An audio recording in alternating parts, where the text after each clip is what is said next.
J'imagine que la plupart d'entre vous n'ont jamais vu les deux films Disney que nous allons traiter dans cette vidéo, et nous allons tout de suite voir pourquoi. Polémique et grosse crise chez Disney, bienvenue sur la chaîne de Tuto Arnaque.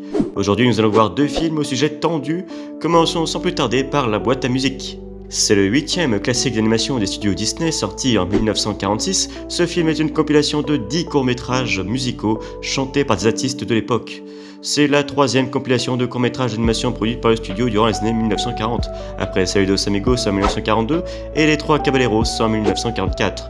La boîte à musique reprend le principe de Fantasia, une exploration musicale et graphique à travers des séquences réalisées uniquement en animation.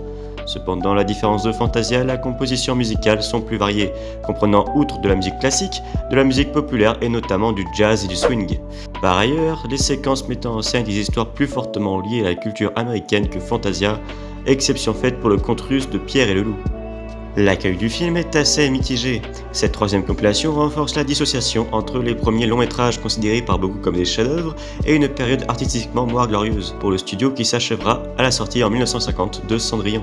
De plus, le long métrage est a priori actuellement englué dans un bordel juridique empêchant toute commercialisation sur les territoires francophones. Le film n'a donc jamais été commercialisé à ce jour sur aucun support en France, bien que quelques éditions DVD étrangères officielles existent, ainsi qu'une édition Blu-ray américaine censurée. Le long métrage n'est cependant pas disponible sur Disney+, et sur aucun territoire à l'heure actuelle.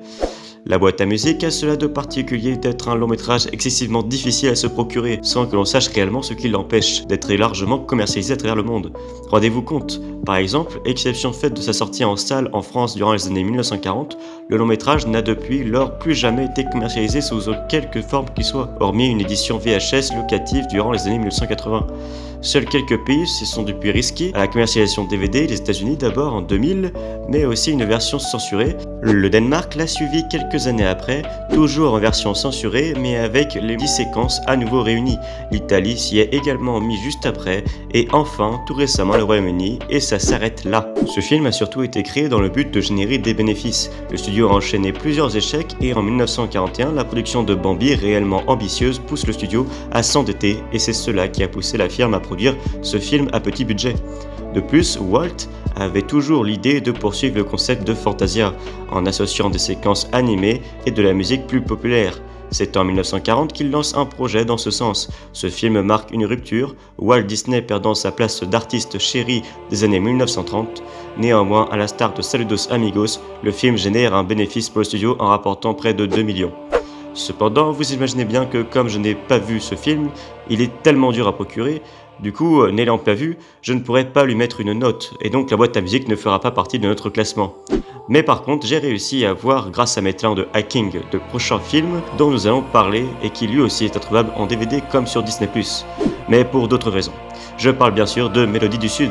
Et oui, car bien qu'ayant été plusieurs fois proposé en salle aux États-Unis, la dernière remontant à 1986, Mélodie du Sud est depuis censurée mondialement, parce qu'il a fait l'objet d'une violente polémique au sujet des propos raciaux que véhicule le film. Michael Eisner sera le premier à interdire la commercialisation de ce film. Roger Hager confirmera la tendance dès sa nomination en 2006 lors de sa présentation à la convention annuelle de Disney. Le film est donc condamné depuis lors à n'être exploité sur aucun support vidéo physique comme numérique. C'est le 11e long métrage d'animation des studios Disney. Mélangeant animation et prise de vue réelle, sorti en 1946, il est adapté des contes de l'oncle Rémus. Le film met en scène 3 contes de Harris, inclus dans une histoire dramatique se déroulant dans le vieux sud américain, avec des anciens esclaves et leurs anciens maîtres dans une plantation de coton. Bien que l'histoire soit située après la guerre de sécession, les éléments à caractère raciaux sont fortement présents, par les paroles et les attitudes des personnages réels ou d'animation. Tout au long de la conception du film, dans les années 1940, puis après sa sortie, le film a fait l'objet de d'importantes controverses aux États-Unis. Walt a l'idée, partiellement sous-tendue par des raisons économiques, de combiner 2 mondes distincts, un réel, usant du mélodramatique, et un de fiction, basé sur l'animation. Ce projet était à ce moment-là le plus ambitieux du studio. Le film est le premier de Disney à utiliser autant le cinéma en prise de vue réelle. Les Trois Caballeros a servi de test pour vérifier les interactions entre animation et acteurs réels et aussi l'engouement du public. Toutefois, certains évoquent la possibilité que la réelle motivation fût financière. Les scènes avec acteurs sont moins chères à réaliser que l'animation et les séquences en animation sont aisément intégrables au reste du film grâce au talent d'ingénieurs des effets spéciaux. Pointé du doigt par la communauté noire américaine, au même titre que le célèbre Autant en emporte le vent, le film est souvent cité pour véhiculer des propos raciaux très marqués car développant une image positive de l'esclavage. Difficile pourtant pour le public francophone de le déceler, tant la version française de 1947 fait totalement l'impasse des accents sur les dialogues et de la condition des personnages, sans compter d'ailleurs sur les noms francisés excepté l'oncle Rémus, qui amuseront beaucoup ceux qui les entendront.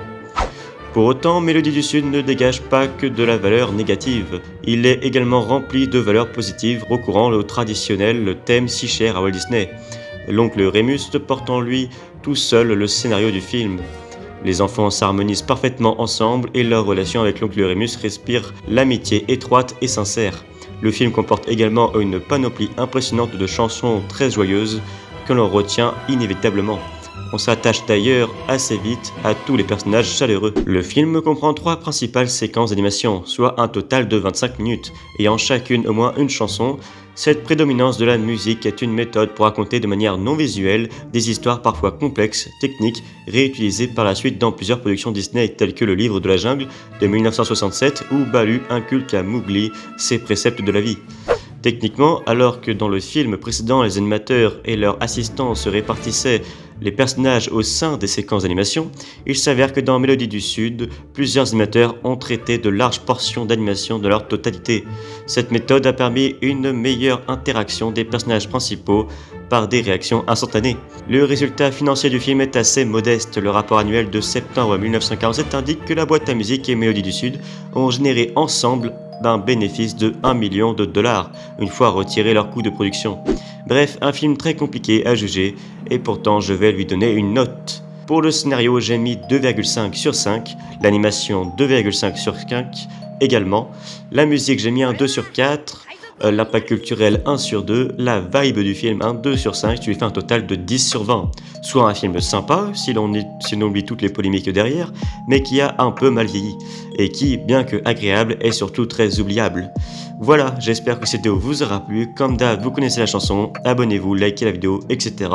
Et moi je vous dis à plus pour de prochaines vidéos.